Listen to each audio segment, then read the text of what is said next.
قادیانی عقائد، نبوت کا قادیانی تصور۔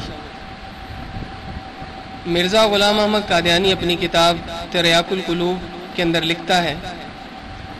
مثلاً ایک شخص جو قوم کا چوڑا یعنی بھنگی ہے اور ایک گاؤں کے شریف مسلمانوں کی 30-40 سال سے یہ خدمت کرتا ہے کہ 2 وقت ان کے گھروں کی گندی نالیوں کو صاف کرنے آتا ہے اور ان کے پاخانوں کی نجاست اٹھاتا ہے، اور 1-2 دفعہ چوری میں بھی پکڑا گیا ہے، اور چند دفعہ زنا میں بھی گرفتار ہو کر اس کی رسوائی ہو چکی ہو، اور چند سال جیل خانہ میں بھی رہ چکا ہے، اور چند دفعہ ایسے برے کاموں پر گاؤں کے نمبرداروں نے اس کو جوتے بھی مارے ہیں، اور اس کی ماں اور دادیاں اور نانیاں ہمیشہ ایسے ہی نجس کاموں میں مشغول رہی ہیں، اور سب مردار کھاتے اور گوں اٹھاتے ہیں۔ اب خدا تعالیٰ کی قدرت پر خیال کر کے ممکن تو ہے کہ وہ اپنے کاموں سے تائب ہو کر مسلمان ہو جائے،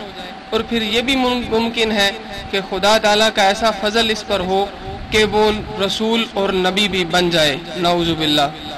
کتاب تریاق القلوب، صفحہ 152،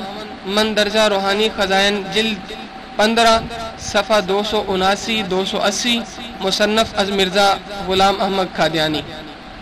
فیصلہ آپ کیجئے کہ قادیانیوں کے نزدیک نبوت کا تصور کیا ہے، کہ نبوت محنت کر کے بھی حاصل کی جا سکتی ہے، وہ چاہے دنیا کا غلیظ ترین انسان ہی کیوں نہ ہو۔